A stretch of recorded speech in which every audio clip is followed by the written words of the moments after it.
18వ అధ్యాయము మొదటి సమూయేలు గ్రంథము 5వ వచనం.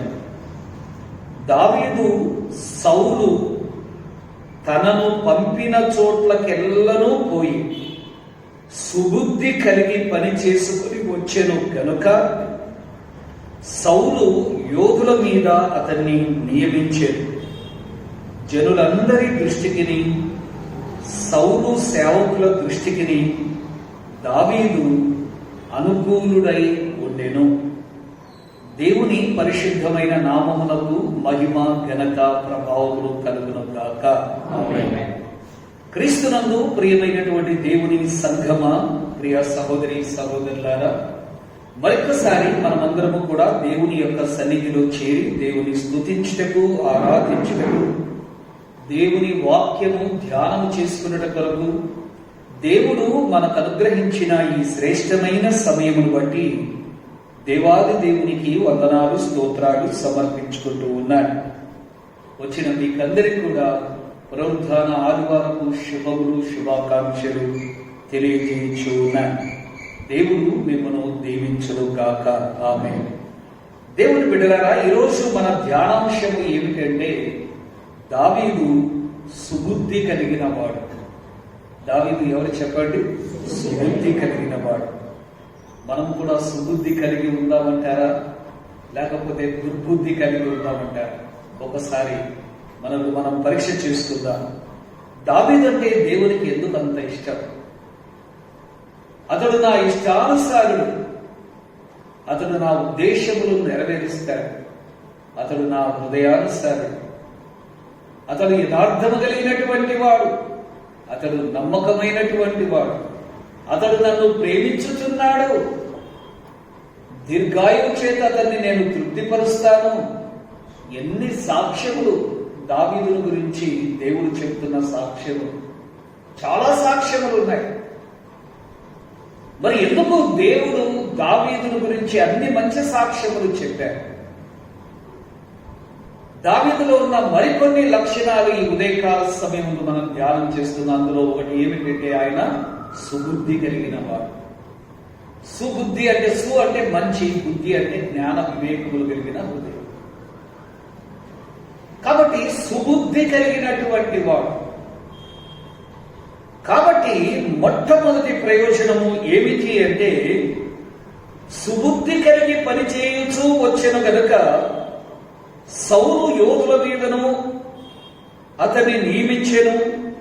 జనులందరి దృష్టికిని, సౌలు సేవకుల దృష్టికిని దావీదు అనుకూలుడై ఉండెను. సుబుద్ధి వలన మొట్టమొదటి ప్రయోజనం ఏమిటంటే జనులందరి దృష్టికి నీవు అనుకూలుడవై ఉంటావు. అందరూ నిన్ను చూచి మంచివాడు అంటారు. ఎందుకంటే నీవు సుబుద్ధి కలిగి ప్రవర్తించుతూ వచ్చావు. సమస్యలు ఉన్నప్పుడు, యుద్ధములు ఉన్నప్పుడు, పోరాటములు ఉన్నప్పుడు, శ్రమలు ఉన్నప్పుడు ఎంతో జ్ఞానముతో నీవు ప్రవర్తించుచూ వచ్చావు. కాబట్టి జనులందరి దృష్టికి నీవు అనుకూలుడు అవుతావు. అంత మాత్రమే కాకుండా సౌలు దావీదును నియమించుకున్నది ఎందుకంటే ఆయుధములు మోయువానిగా. మొట్టమొదటి జాబ్ ఏమిటంటే, దావీదు యొక్క జాబ్ ఏమిటంటే ఆయుధములు మోయేవాడు. ఇప్పుడు ఆయుధములు మోయేవాడు ఏమయ్యాడు? యోధుల మీద అధికారి అయిపోయాడు. కారణం ఏంటి? సుబుద్ధి కలిగి పని చేసుకుంటూ వచ్చాడు. ఏ పని అప్పగించినా మంచి జ్ఞానముతో నెరవేర్చుకొని వచ్చేటువంటి వాడు. మనలో కొంతమంది ఉంటారు, ఏదైనా పని అప్పగిస్తే ఆ పని చేయకుండా సగం పని చేసి వచ్చేటువంటి వాడు. నాకు తెలిసిన కొంతమంది ఉన్నారు, అర్జెంటుగా కాఫ్ వస్తుంది, రే టాబ్లెట్ తీసుకురాపో లేకపోతే సిరప్ తీసుకురాపో అంటే ఆడు సిరప్ తీసుకురానికి వెళ్తాడు. వచ్చిన తర్వాత దగ్గు మాయమైపోతుంది. వచ్చిన తర్వాత ఏమవుతుంది అంటే దాదాపు 1 గంటల తరబడి అక్కడ ఎవరో కనపడతారు. వాళ్ళతో మాట్లాడుకుంటూ వీళ్ళతో మాట్లాడుకుంటూ అనవసరమైన మాటలు పెట్టుకొని వచ్చే లోపల దగ్గు ఆగిపోయింది. అంటే ఏమనర్థం? మనిషే పోయి ఉంటాడు. సుబుద్ధి కలిగిన వాడు పరిగెత్తుకొని వస్తాడు, పని చేసుకొని వస్తాడు, నెరవేర్చుకొని వస్తాడు. ఎందుకంటే జ్ఞానం కలిగినటువంటి వాడు కాబట్టి. సుబుద్ధి కలిగినటువంటి వారు అందరి దయను సంపాదించుకుంటారు. చూద్దామా? సామెతల గ్రంథం 13వ అధ్యాయం 15వ వచనం. సామెతల గ్రంథం 13వ అధ్యాయం 15వ వచనం. సుబుద్ధి దయను సంపాదించును. సుబుద్ధి దయను సంపాదించును అంటే అందరి దయను సంపాదిస్తుంది. నిన్నటి దినం మొన్నటి దినం బైబిల్ స్టడీలో ఒక వాక్యం చెప్పాను. దయను సత్యమును ఎన్నడను నిన్ను విడిచిపోనీయకమును, వాటిని కంఠభూషణముగా ధరించుకొనుము, వాటిని నీ హృదయం అనేటువంటి పలక మీద వ్రాసుకొనుము. అప్పుడు దేవుని దృష్టి యందును మనుష్యుల దృష్టి యందును నీవు మంచివాడవని అనిపించుకుంటావు. సో సుబుద్ధి అనేటువంటిది అందరి దయను సంపాదిస్తుంది. వీడు మంచి జ్ఞాని, వీడు మంచి సుబుద్ధి కలిగిన వాడు. క్లాస్లో 40 మంది ఉంటే ఒక్కరే సుబుద్ధి కలిగినటువంటి వారు ఉంటారు, ఒకరో ఇద్దరు ఉంటారు మంచి బుద్ధి కలిగినటువంటి వారు. పాస్టర్ గారి స్కూల్ కూడా నేను వెళ్తూ ఉన్నప్పుడు క్లాస్లో ఒక 15 మంది ఉంటే ఒక్క అమ్మాయి మాత్రం మంచి బుద్ధి కలిగి ప్రవర్తిస్తూ ఉంటుంది. అలాంటి వారు అందరి చూపును ఆకర్షిస్తారు. నా మాటలు జాగ్రత్తగా వినాలి. మంచి బుద్ధి కలిగిన వారు అందరి చూపును ఆకర్షిస్తారు. అంటే మంచి వారు అనిపించుకుంటారు, అందరి దృష్టికి అనుకూలంగా ఉంటారు. 19వ అధ్యాయము 11వ వచనము సామెతల గ్రంథం 19:11. ఒకరి సుబుద్ధి వానికి దీర్ఘశాంతమును ఇచ్చును. సుబుద్ధి ఏమిస్తుందంట? దీర్ఘశాంతం ఇస్తుందంట. దీర్ఘశాంతం అంటే ఏంటి? త్వరగా కోపపడని స్వభావం, ఆలోచించేటువంటి స్వభావం. దేవుని బిడ్డలారా ఒక ఎగ్జాంపుల్ చెప్తాను చూడండి. దావీదులో ఉన్నటువంటి ఒక మంచి సుబుద్ధి ఏమిటంటే, సౌలు కుటుంబం అంతా కూడా నాశనం అయిపోతూ ఉంది. దావీదు కుటుంబము అంతకంతకు వర్ధిల్లుతూ ఉంది. ఇక సౌలు కుటుంబం తరపున పోరాడడానికి ఒకడే ఒకడు ఉన్నాడు. వాడు ఎవరు అంటే సౌలు యొక్క సైన్యాధిపతి, సౌలు రాజు యొక్క సైన్యాధిపతి. పేరు ఎవరికైనా గుర్తుందా? వాడి పేరు అబ్నేరు. బాగా గుర్తు పెట్టుకోవాలి. దావీదు సైన్యాధిపతి యోవాబు. ఓకే, సౌలు కుటుంబీకులకు దావీదు కుటుంబీకులకు యుద్ధం జరుగుతుంది. సౌలు కుటుంబము అంతకంతకు నీరసిల్లేను, దావీదు కుటుంబము అంతకంతకు వర్ధిల్లేను. ఎందుకు? దేవుని దయ ఇతడు సంపాదించుకున్నాడు కాబట్టి. కానీ శత్రువులు చనిపోయినప్పుడు దావీదులాగా ఏడ్చినటువంటి వాళ్ళు మరొకరు లేరు. సౌలు చనిపోయినప్పుడు ఒక కీర్తన రాసి ఇశ్రాయేలీయులందరి చేత పాడించి విలాపములు చేసినటువంటి వాడు దావీదు. శత్రువు చనిపోతే ఇప్పుడు అందరూ చనిపోయారు, ఒక్కడు మాత్రం మిగిలాడు. వాడి పేరు ఏం పేరంటే అబ్నేరు. ఇప్పుడు అబ్నేరు ఏం చేయగలడు? కొద్దిగా సైన్యం ఉందనుకోండి, కానీ ఏం చేయలేని పరిస్థితి. సౌలు యొక్క సైన్యాధిపతి. ఇప్పుడు అబ్నేరు దావీదు యొక్క శరణు చూచాడు. యాక్చువల్గా దావీదు అబ్నేరును చంపాలి, టైం దొరికింది కదా. కానీ అన్నము తినిపించి తన ప్రక్కన భోజనాన్ని కూర్చుండబెట్టి భోజనము చేయించి సమాధానంగా పంపించాడు. ఆ టైంలో యోవాబు లేడు. యోవాబు ఎవరని చెప్పారన్నా? దావీదు యొక్క సైన్యాలు. ఆ టైంలో యోవాబు లేడు. మళ్ళీ తర్వాత వచ్చాడు, సంగతి తెలుసుకుంటాడు. అబ్నేరు ఈ రకంగా రాజు దగ్గరకు వచ్చి సమాధానంగా వెళ్ళిపోయాడు. అప్పుడు రాజు దగ్గరకు వచ్చి, వాడు నీకు మోసం చేస్తే వాడిని ఏ రకంగా నువ్వు సమాధానంగా పంపించావు? రాజుకు తెలియకుండా అబ్నేరుకు వర్తమానం పంపి, నీతో కాస్త పని ఉందని చెప్పేసి అబ్నేరును పిలిపించి కత్తితో పొడిచి అబ్నేరును చంపేశాడు. ఆ సంగతి తెలుసుకున్నటువంటి దావీదు ఏం చేశాడో చూద్దాం రండి. 2వ సమూయేలు గ్రంథం 3వ అధ్యాయం. 2వ సమూయేలు గ్రంథము 3వ అధ్యాయము 34వ వచనం. అబ్నేరు, నీచుడొకడు చచ్చునట్లుగా నీవు చావదగునా? నీ చేతులకు కట్లు లేకుండాను, నీ కాళ్లకు సంఖ్యలు వేయబడకుండాను, దోషకారి ఎదుట ఒకడు పడినట్లు నీవు పడితివే. రాజు ఈలాగున కీర్తన ఎత్తి పాడగా జనులందరూ విని మరి ఎక్కువగా ఏడ్చారు. మోసం చేసిన వాడు చనిపోతే ఏడ్చేవాడు అండి దావీదు. మీరైతే ఏం చేస్తారు చెప్పండి? నీకు మోసం చేసిన వాడు చచ్చిపోతే ఏం చేస్తారు చెప్పండి? వీరి పీడ చెప్పాలి, తర్వాత చెప్పాలి. వీరి పీడ విరగడైపోయింది. వానికి అట్లే అవుతుందని నేను అనుకున్నాను, ఎప్పుడో ఎక్స్పెక్ట్ చేశాను. నాకు కీడు చేసిన వాళ్ళందరూ కూడా ఎట్లా అయిపోతారో జాగ్రత్త కదా.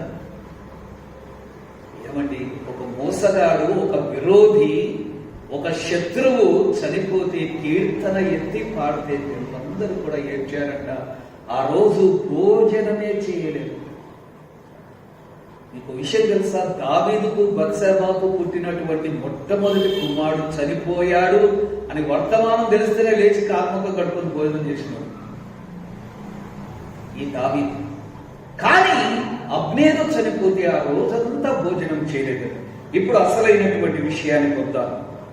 36వ వచనం. జనులందరూ ఆ సంగతి గ్రహించినప్పుడు సంతోషించిరి. రాజు చెయ్యునదంతయు జనుల దృష్టికి అనుకూలమైనట్లు అదియు వారి దృష్టికి అనుకూలమాయను. అంటే శత్రువులను ప్రేమించేటువంటి వాడు.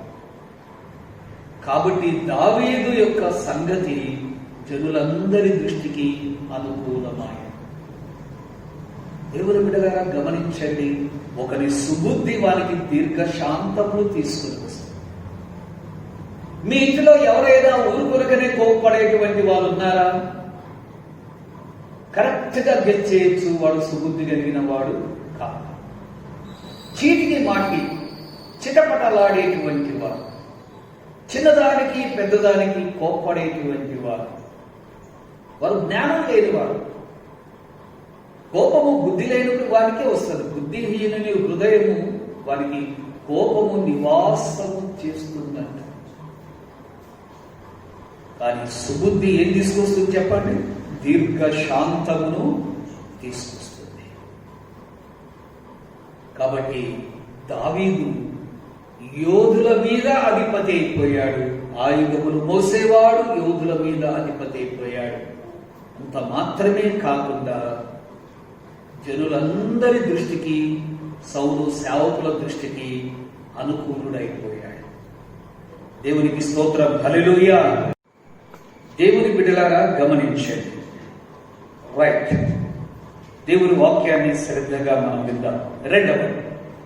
1 సమూయేలు గ్రంథము 18వ అధ్యాయము 14వ వచనం. 2వ సమూయేలు గ్రంథం 18:14. మరియు దావీదు సమస్త విషయములలో సుబుద్ధి కలిగి ప్రవర్తింపగా యెహోవా అతనికి తోడుగా ఉండెను. దేవునికి స్తోత్రం చెప్దాం, హల్లెలూయా.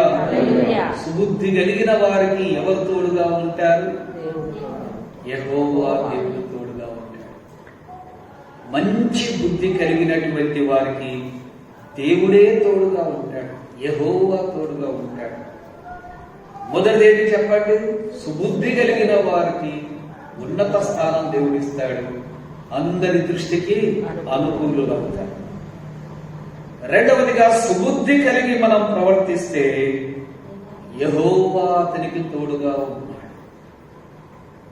ఈరోజు మనమందరము కూడా సుబుద్ధి కలిగి ఉండాలని ప్రభు అయిన యేసుక్రీస్తు నామంలో మీకు అందరికి కూడా తెలియజేస్తూ ఉన్నాను. నా దేవుడు గొప్ప దేవుడు. ఆయన మనకు తోడుగా ఉంటే చాలు. నీవుంటే నాకు చాలు యేసయ్యా అని పాట పాడుతూ ఉంటాను కదా. కాబట్టి దేవుడు మనకు తోడుగా ఉంటే చాలు. రైట్. ఇక్కడ మనం చదువుకున్న ఈ లేఖన భాగంలో అందరికన్నా సుబుద్ధి కలిగినటువంటి వాడుగా ఉన్నాడు. 12వ వచనంలో యెహోవా తనను విడిచి దావీదునకు తోడై ఉండట చూచి సౌలు దావీదునకు భయపడెను. 14వ వచనంలో ఇంకా సుబుద్ధి కలిగి ప్రవర్తించగా యెహోవా అతనికి తోడుగా ఉండెను. ఎవరికి తోడుగా ఉంటాడు? మంచి బుద్ధి కలిగిన వారికి, సుబుద్ధి కలిగిన వారికి. అంటే ఆల్రెడీ ఇప్పుడు మనం బాగా గమనించండి, సుబుద్ధి అనేటువంటిది దేవుడు ఇవ్వక ముందే మనము కలిగి ఉంటే, ఓకే, బుద్ధి జ్ఞాన సర్వ సంపదలు ఆయన యందు గుప్తమై ఉన్నవి, కరెక్టే. కానీ దేవుణ్ణి ఎరగక ముందే చిన్నప్పుడే సుబుద్ధి కలిగి ప్రవర్తిస్తుంటారు కొంతమంది. మీరు బాగా గమనించారు. చిన్న వయసులో ఉన్నటువంటి వాళ్ళు మంచి బుద్ధి కలిగి ప్రవర్తిస్తే వాళ్ళని ఎత్తుకొని ముద్దు పెట్టుకోవాలనిపిస్తుంది కదండి. కొంతమంది ఉంటారు ఎప్పుడు ఏడ్చేటువంటి వాళ్ళు, ఎప్పుడు కూడా చెడ్డ పనులు చేసేటువంటి వాళ్ళు, ఎప్పుడు మమ్మీని డాడీని సతాయించేటువంటి వాళ్ళు ఉంటారు. కానీ గమనించండి, యోసేపుకు కూడా దేవుడు ఎందుకు తోడుగా ఉన్నాడంటే అతడు సుబుద్ధి కలిగినటువంటి వాడు కాబట్టి, జ్ఞానం కలిగిన వాడు కాబట్టి. 39వ అధ్యాయము ఆదికాండము 3వ వచనం. ఆదికాండము 39వ అధ్యాయం 3వ వచనం. యెహోవా అతనికి తోడై ఉండెననియు అతడు చేసినదంతయు అతని చేతిలో యెహోవా సఫలము చేసినని అతని యజమానుడు చూశాడు. ఆ తర్వాత 23వ వచనం అనగా చివరి వచనం, యెహోవా అతనికి తోడై ఉండెను కనుక ఆ చెరసాలాధిపతి అతని చేతికి అప్పగింపబడిన దేని గురించి విచారణ చేయక ఉండెను. అతడు చేయనది యావత్తు యెహోవా సఫలమగునట్లు చేశాడు. సో సుబుద్ధి కలిగినటువంటి వారికే దేవుడు తోడుగా ఉంటాడు. నాకు చాలా విచిత్రం అనిపిస్తుంది. బెసలేలును అహోలియాబును దేవుడు ఏర్పాటు చేసుకున్నాడు. దేనికోసమో ఎవరికైనా గుర్తుందా? మందసమును తయారు చేయడానికి, దేవుని మందిరములో ఉన్నటువంటి వస్తువులను తయారు చేయడానికి దేవుడు ఇద్దరిని ఏర్పాటు చేసుకున్నాడు. ఒకడు బెసలేలు, రెండవవాడు అహోలియా. జ్ఞానాత్మ పూర్ణులను జ్ఞానంతో నింపాడంట. ఇట జ్ఞానము కలిగిన వారిని జ్ఞానంతో నింపాడంట. సో ఆల్రెడీ మనకి ఏముండాలి చెప్పండి? జ్ఞానం ఉండాలి. ఈ లోక సంబంధమైన జ్ఞానం ఉండాలి. ఏది మంచిది, ఏది చెడ్డది, ఈ మార్గంలో వెళ్తే ఏం జరుగుతుంది, ఈ పని చేయటం కన్నా ఇంకొక పని చేయటం మంచిదా అని ఆలోచనతో, మంచి బుద్ధితో. ఇప్పుడు సాయంకాలం 7 అవుతుందండి, రోజు బైబిల్ స్టడీ వస్తుందండి, మన ఫోన్లలోకి బైబిల్ స్టడీ వస్తుంది. సుబుద్ధి కలిగిన వాడు ఇంటి దగ్గర ఉండి బైబిల్ స్టడీ జాగ్రత్తగా వింటాడు. సుబుద్ధి లేని వాడు బయట ఫ్రెండ్స్ తో మాట్లాడుకుంటూ ఉంటాడు. సో దీని గురించి మనం చెప్పవలసిన అవసరం ఏంటి? ఎందుకంటే మార్గాన్ని సిద్ధం చేసుకునేటువంటి వాడు బుద్ధి కలిగిన వాడు. బుద్ధి కలిగిన వారికే బుద్ధిని ఇస్తాడు దేవుడు. జ్ఞానం కలిగిన వారికే జ్ఞానాన్ని ఇస్తాడు. అది చాలా విచిత్రం. ఈ బైబిల్ గ్రంథంలోనే చాలా విచిత్రం. జ్ఞానం కలిగిన వారులారా ఇంకా మీరు నేర్చుకోనండి అంటాడు. యోసేపు సుబుద్ధి కలిగి అక్కడ ఉన్నటువంటి ఆ పొతిఫర్ భార్య దగ్గరికి కూడా వెళ్ళకుండా తప్పించుకొని పారిపోయాడు. కాబట్టి యెహోవా అతనికి తోడై ఉన్నాడు. తర్వాత యెహోవా అతడు చేయునదంతా కూడా సఫలమయ్యేటట్టు చేశాడు. దావీదు మంచి బుద్ధి కలిగినటువంటి వాడు. కాబట్టి 89వ కీర్తన 24వ వచనం ఎవరైనా త్వరగా చదివి వినిపిస్తారా? 89, 24వ వచనం. 89, 24వ వచనం. నా విశ్వాస్యతయు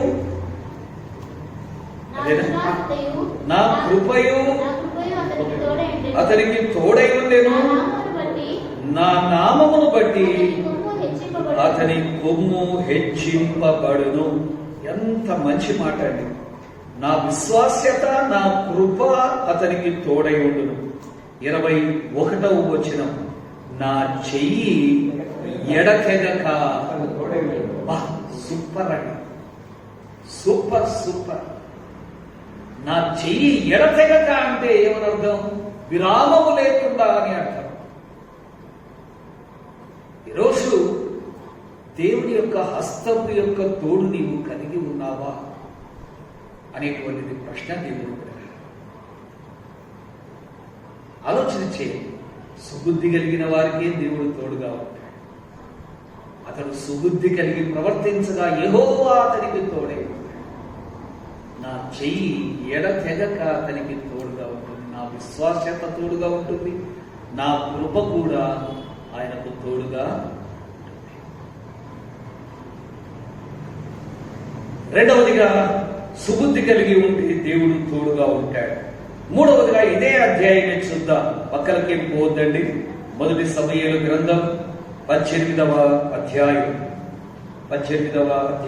15వ వచనం. దావీదు మిగుల సుబుద్ధి గలవాడై ప్రవర్తించుట సౌలు చూచి మరి అధికముగా అతనికి భయపడెను. మిగుల సుబుద్ధి కలిగిన వాడంట. ఎవరండి? దావీదు. మిగుల సుబుద్ధి కలిగిన వాడై ఉండగా సౌలు మిగుల భయపడ్డాడు. అంటే ఇంకా ఎక్కువగా భయపడ్డాడు, మరి అధికముగా భయపడ్డాడు. ఈరోజు ఉదయకాల సమయంలో నన్ను ఒక మాట చెప్పనివ్వండి. నీ శత్రువులు నీకు భయపడాలని అనుకుంటున్నావా? నువ్వేం కత్తి పట్టుకొని తిరగొద్దు, బాంబు పట్టుకొని తిరగొద్దు, జోబులో గన్ను పెట్టుకొని తిరగొద్దు. సుబుద్ధి కలిగి జీవించు. నీ శత్రువులు నీకు భయపడతారు.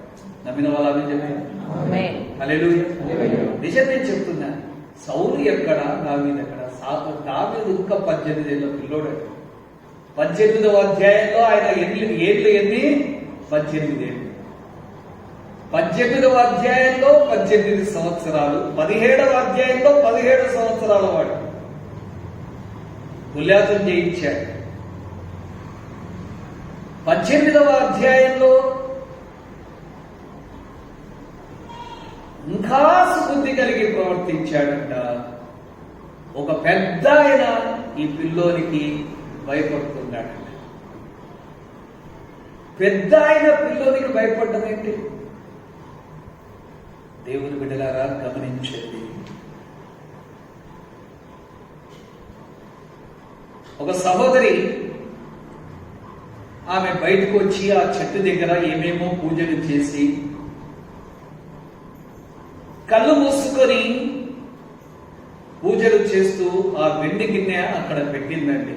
ఆ దీపారాధన కోసమో దేనికోసమో తెచ్చిన వెండి గిన్నె అక్కడ పెట్టింది. కళ్ళు మూసుకుంది. ఒక పెద్ద ఆయన వాకింగ్ పోతూ ఉన్నాడు. చూశాడు, ఆమె కళ్ళు మూసుకునింది. ఏం చేయొచ్చు? వెండి గిన్నెను ఈజీగా దొంగిలించవచ్చు. కాబట్టి ఆమె కళ్ళు మూసుకొని ఈ రకంగా పూజ చేస్తూ ఉంటే ఆ పెద్ద మనిషి, పెద్ద ఆయన 60 ఏళ్ళు పైబడినటువంటి ఆయన వెండి గిన్నె తీసుకొని జోబులో పెట్టుకుంటూ ఉండగా ఇటువైపు చూస్తే ఆ గేట్లో నుంచి ఒక చిన్న పాప, 5 ఏళ్ల పాప చూసింది. అంకుల్ అనేది అంతే. ఎవరికి భయపడుతున్నాడు? 20 ఏళ్ళోడు 5 ఏళ్ళ పాపకు భయపడుతున్నాడు. 5 ఏళ్ల పాపకు 60 ఏళ్ళోడు భయపడుతుంది. ఎందుకు? వీడు పాపము పని చేశాడు కాబట్టి వీరికి ఎప్పటికీ భయమే. చిన్న అమ్మాయి నిర్దోషమైనటువంటి హృదయం కలిగినటువంటిది కాబట్టి అంకుల్ అని అనేసరికి వాడు ఒలిగిపోతూ, రే అమ్మాయి ఎవరికి చెప్పొద్దే అని ఆమె నోటిని మూసి మట్టసంగా గిన్నెను అక్కడ పెట్టి పరారో. దేవునికి స్తోత్రం, హల్లెలూయా. కాబట్టి తప్పులు చేయొద్దండి, పాపం చేయొద్దండి. పాపం మీకు భీతిని తీసుకుని వస్తుంది. పాపము అనేటువంటిది మీకు భయాన్ని తీసుకుని వస్తుంది. సౌలు ఏం చేస్తున్నాడు? పాపం చేస్తూ ఉన్నాడు. దావీదు సుబుద్ధి కలిగి ప్రవర్తిస్తున్నాడు. శత్రువులు కూడా నీకు భయపడాలంటే నీవు సుబుద్ధి కలిగి జీవించాలి. దేవుని నామమునకే మహిమ కలుగును గాక. ఆమేన్. రైట్. కీర్తనల గ్రంథం 21:11. కీర్తనల గ్రంథం 21:11.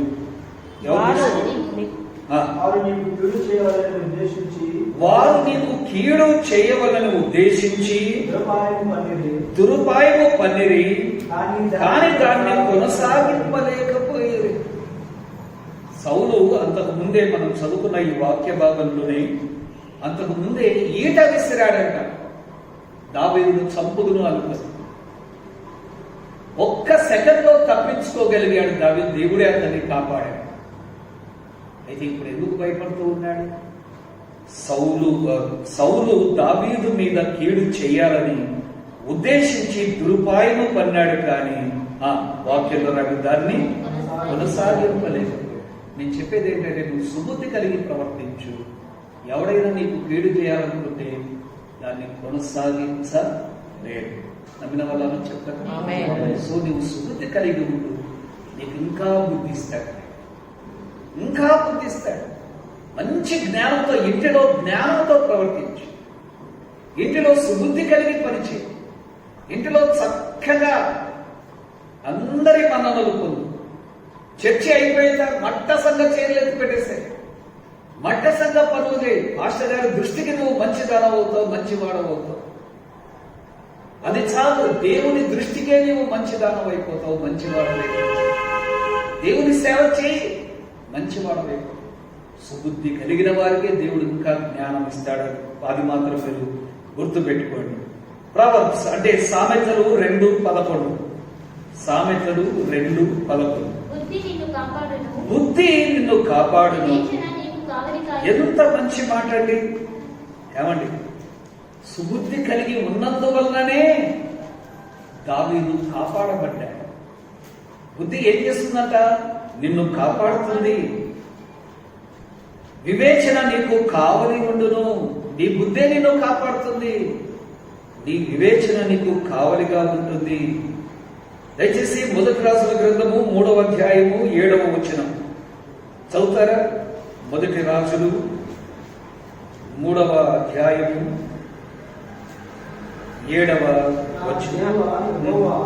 నీవు నా తండ్రివైన దావీదునకు బదులుగా ఈ దాసుడనైన నన్ను రాజుగా నియమించి ఉన్నావు. అయితే నేను బాలుడను, కార్యములు జరుపుటకు నాకు బుద్ధి చాలదు. కార్యములు జరిపించడానికి నాకు బుద్ధి చాలదు. ఈ దాసుడనైన నేను నీవు కోల్పోయిన జనుల మధ్య ఉన్నాను. నీవు విస్తరించి ఉన్నందున.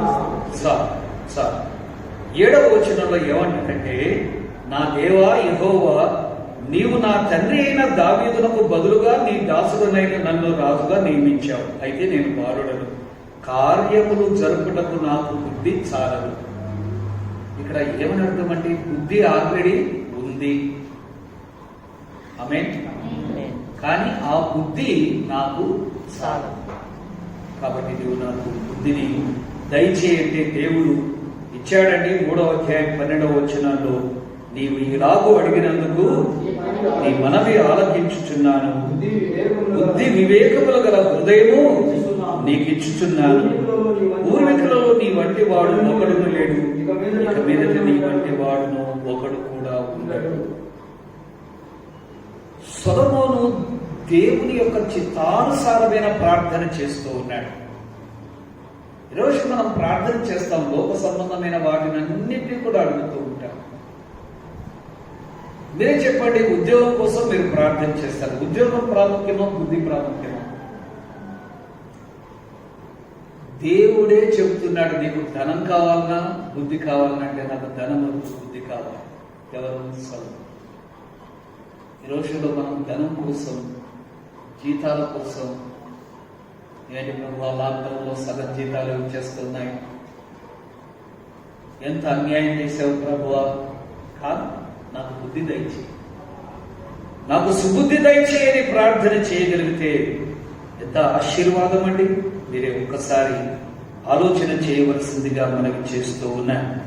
బుద్ధి దయచేయమంటే దేవుడు ఏమిచ్చాడంటే, బుద్ధి వివేకములు గల హృదయమును నీకు ఇచ్చుచున్నాను, పూర్వీకులలో నీ వంటి వాడు ఒకడును లేడు, ఇక మీదట కూడా నీ వంటి వాడు ఒకడు కూడా ఉంటాడు. ఆనాటి దేవుడు ఈ రోజు కూడా ఉన్నాడు. బుద్ధి కోసం ప్రార్థన చేయి. మనమందరము కూడా బుద్ధి కోసం విజ్ఞాపన చేయవలసిన వారుగా ఉన్నాం. ఇక 4వది, చివరిది, 1 సమూయేలు గ్రంథం 18వ అధ్యాయం చివరి వచనం లేదా 30వ వచనం. ఫిలిస్తీయుల సర్దారులు యుద్ధములకు బయలుదేరుచు వచ్చిరి. వారు బయలుదేరినప్పుడెల్లను దావీదు బహు వివేకము కలిగి ప్రవర్తించుచు రాగా సౌలు సేవకులందరికంటే అతని పేరు బహు ప్రసిద్ధికెక్కెను. దేవునికి స్తోత్రం. హల్లెలూయా.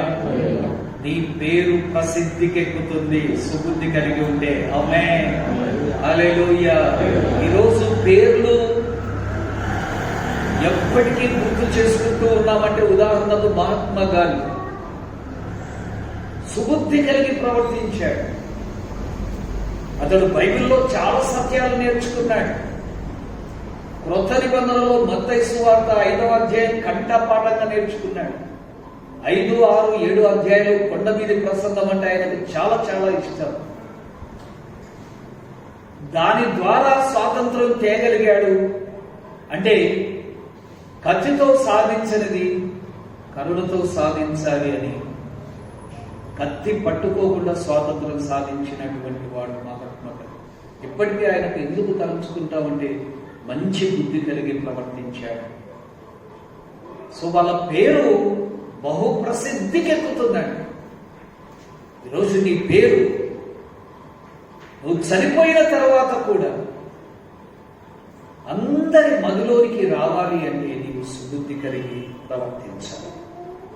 దేవుని బిడ్డలారా గమనించు, దావీదు సుబుద్ధి కలిగినప్పుడు కొన్ని వందల వేల మందిని చంపగలిగాడు. ఎక్కడి నుంచి వచ్చింది ఈ బలం అంటే సుబుద్ధే బలం వచ్చింది.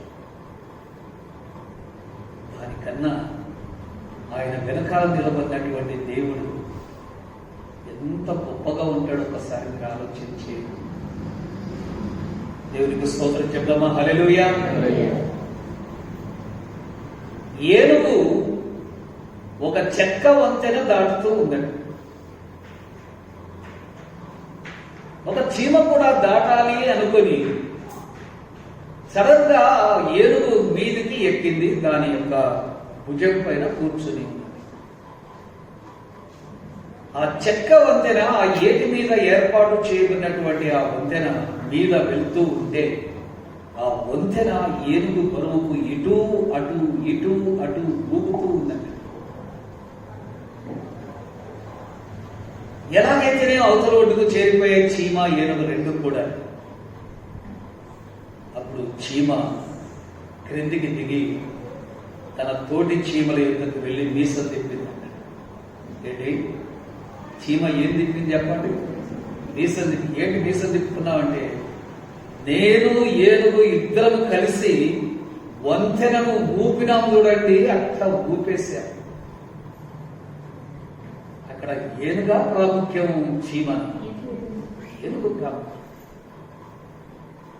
దేవుని బిడ్డగా చీమ బరువుకు వంతెన ఊగనేవి. చీమ లాంటి వాడు దావీదు, ఏనుగు లాంటి వాడు దేవుడు. ఆమేన్. ఈరోజు చీమలాగా నీ ఉండాలి. నీ వెనకాల బలమైన దేవుడు ఉంటాడు. అది ఒక్కటే దావీదు నేర్చుకున్నాడు. అది ఒక్కటే దావీదు నేర్చుకున్నాడు. నా వెనకాల బలమైన దేవుడు ఉన్నాడు, నాలో బలమైనటువంటి దేవుడు ఉన్నాడు. ఫిలిస్తీన్ల సర్దార్లు మాటి మాటికి వస్తూ ఉన్నారు, యుద్ధానికి వస్తూ ఉన్నారు. కానీ బహు వివేకము కలిగి ప్రవర్తించగా అతని పేరు ప్రసిద్ధికెక్కింది.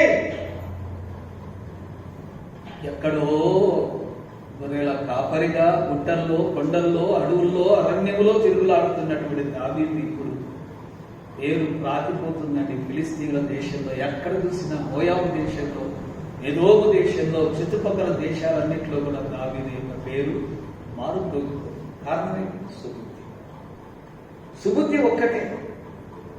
సుబుద్ధి లేని వారు చూద్దాం. సామెతల గ్రంథం 10:1. సామెతల గ్రంథం 10వ అధ్యాయం 1వ వచనం. 10వ అధ్యాయం 1వ వచనం. జ్ఞానము గల కుమారుడు తండ్రిని సంతోషపరుస్తాడు. బుద్ధి లేని కుమారుడు తన తల్లికి ఏం పుట్టిస్తాడు? కారణం ఏంటి? ఈరోజు తల్లులు మీ కుమారుల విషయమే మీరు ఏడుస్తున్నారంటే జాగ్రత్త. వాడికి బుద్ధి రావాలి, ప్రార్థన చేయాలి. తన తల్లికి దుఃఖం పుట్టిస్తాడు. తండ్రికి కూడా అంటారు. 17వ అధ్యాయం 21వ వచనం. సామెతల గ్రంథం 17వ అధ్యాయం 21వ వచనం.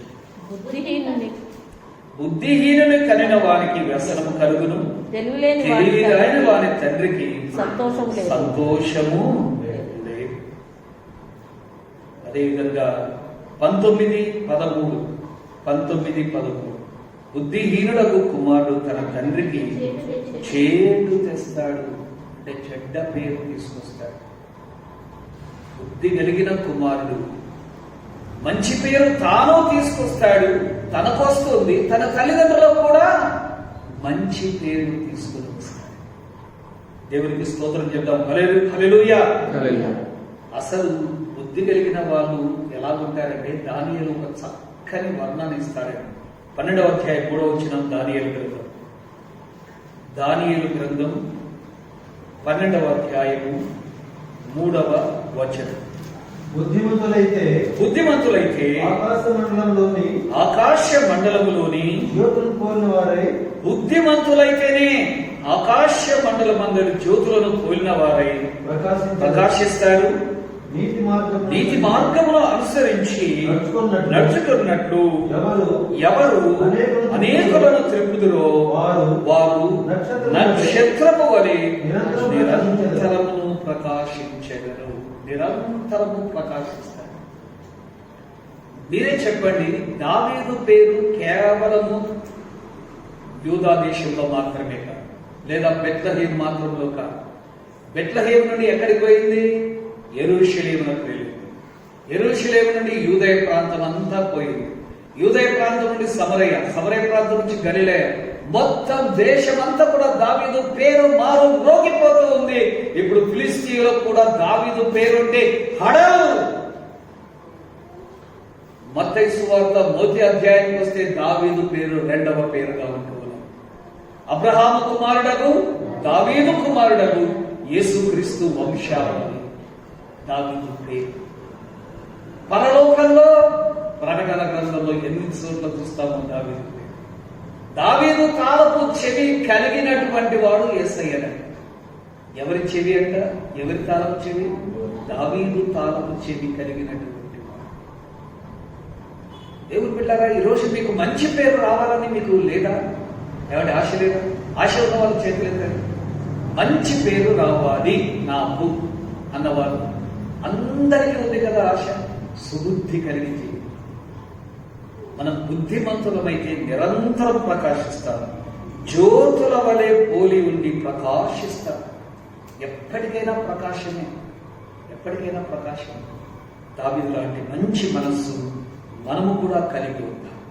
దేవుని బిడ్డ గమనించండి, దానియేలు కూడా బబులోను దేశంలో సుబుద్ధి కలిగి ప్రవర్తించాడు, ఉన్నతమైన స్థానములకు ఎక్కాడు. రైట్. ఈరోజు సుబుద్ధి వలన ప్రయోజనములు ఒకసారి జ్ఞాపకం చేసుకుందామా? మొట్టమొదటి, సుబుద్ధి కలిగినటువంటి వాడు అందరి దృష్టికి అనుకూలంగా ఉంటాడు. ఆమేన్. మంచి స్థానంలో ఉంటాడు. రెండవదిగా సుబుద్ధి కలిగిన ప్రవర్తించినటువంటి వారికి యెహోవా దేవుడు తోడుగా ఉంటాడు. అతని చెయ్యి ఎడతెగక అతన్ని కాపాడుతూ ఉంటుంది. మూడవదిగా సుబుద్ధి కలిగి ఉంటే శత్రువులు కూడా మనకు భయపడతారు. ఎందుకంటే సౌలు పెద్దవాడు చిన్నవానికి భయపడుతూ ఉంటాడు. నువ్వు చిన్నదానివైనా పర్వాలేదు, దీంట్లో పెద్దలు భయపడాలి అంటే నీవు సుబుద్ధి కలిగి ప్రవర్తించు. ఇక చివరికి సుబుద్ధి కలిగి ఉంటే మంచి పేరు ప్రఖ్యాతులు, అసలు చెప్పాలంటే జ్యోతులు. నిన్న దినం కొంచెం ఆకాశం నిర్మలంగా ఉంటే మా చిన్న పాపకు చూపించాను. ఆ జ్యోతులు చూడము, ఆ చంద్రుడు చూడము. ఆ పాప సంతోషంతో చప్పట్లు కొట్టింది. నక్షత్రాలు ప్రకాశిస్తూ, చంద్రుడు ప్రకాశిస్తూ ఉన్నాడు, చప్పట్లు కొడుతూ ఉంది అమ్మాయి. వాటిని చూస్తే మనకి ఎంత ఆనందమో, అదేవిధంగా నీవు జ్యోతుల వలె ప్రకాశిస్తావు. సో సుబుద్ధి కలిగి ప్రవర్తిద్దాం. దేవుని యొక్క తోడ్పాటును మనం కలిగి ఉందాం. దేవుని వాక్యమును మన వెనుకల్లో ఆశీర్వదించి దీవించును గాక. ఆమేన్. ప్రార్థన చేసుకుందాం. మోకరించగలిగిన వారందరూ కూడా మోకరించండి. శబ్దము చేయవద్దు ఎక్కువగా. రెండు చేతులు జోడిద్దాం. మీరు చెప్పండి, దేవా కొంచెం బుద్ధి ఉంది కానీ సుబుద్ధి దయచేయండి.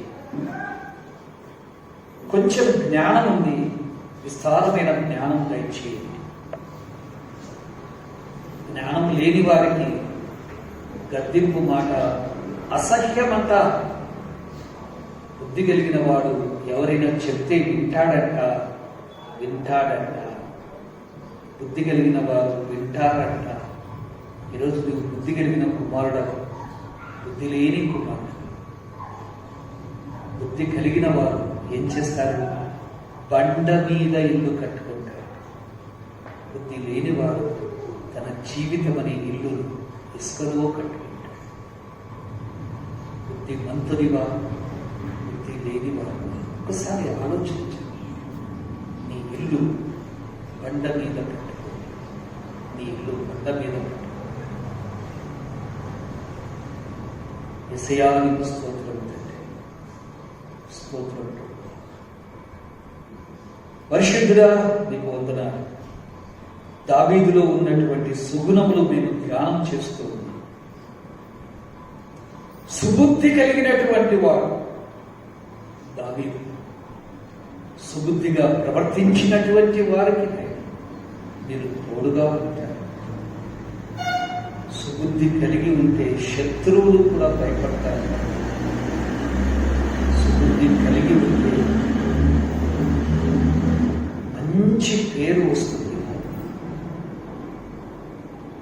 తండ్రి, మాకందరికీ సుబుద్ధి తెచ్చి అపాయములు వచ్చినప్పుడు, శ్రమలు వచ్చినప్పుడు, శోధనలు వచ్చినప్పుడు సుబుద్ధి కలిగి ప్రవర్తించే సాతానుకు చక్కని జవాబు చెప్పగలిగే ఆ జ్ఞాన వివేకములు కలిగినటువంటి హృదయాన్ని మీరు మాకు దయచేయండి. రోజుల్లో బుద్ధి లేని వారు శోధనలో పడిపోతున్నారు. పడుచు వారి మధ్య బుద్ధి లేని ఎవరుడు నాకు ఒకడు కనపడ్డాడు అని సామెతలు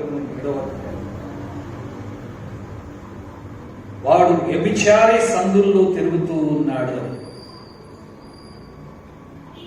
తండ్రి, నేను బుద్ధి లేని పడుచువారుగా ఉండకూడదు, బుద్ధి కలిగినటువంటి వారముగా ఉండగలిగే కృపను మీరు దాచి నీ చేరువచ్చినని బిడ్డలందరినీ కూడా మీరు ఆశీర్వదించండి. వారి కుటుంబాలను మీరు దీవించండి తండ్రి. ఎంతో ఆశతో ఉదయాన్నే వచ్చారు. ఉదయకాలపు ఆరాధన ఎంతో ప్రశాంతమైన వాతావరణంలో జరుగుతూ ఉన్నది. కాబట్టి మీకు స్తోత్రాలు. కాబట్టి మీ మెండైన ఆశీర్వాదములు ప్రతి కుటుంబానికి, ప్రతి గృహానికి, ప్రతి వ్యక్తిగత జీవితానికి మీరు దయచేయండి. 21వ కీర్తనలో శ్రేయస్కరమైన ఆశీర్వాదములతో అతన్ని దేవుడు ఎదుర్కొంటాడని దావీదు గురించిన సాక్ష్యం ఈ బిడ్డలకు కూడా మీరు దయచేయండి. ఈరోజు శ్రేయస్కరమైన ఆశీర్వాదములతో నీ బిడ్డలు వారి ఇండ్లకు వెలుటకు సహాయం చేయండి. ఆన్లైన్లో వాక్యం వింటున్నటువంటి వారు, యూట్యూబ్లో వాక్యం వింటున్నటువంటి వారిని అందరినీ కూడా మీరు దీవించమని, మందిరంలో కూర్చున్న, మోకరించిన, చేతులు జోడించిన ప్రతి ఒక్కరిని ఆశీర్వదించి, దావీదు లాంటి సుబుద్ధి మా సంఘంలో ప్రతి ఒక్కరికి మీరు దయచేయండి. యేసయ్య శక్తి కలిగిన నామంలోని ప్రార్థన మీ పాదములకు సమర్పించుకొని వేడుకొంచున్నాము తండ్రి. ఆమేన్. దయచేసి కూర్చోండి.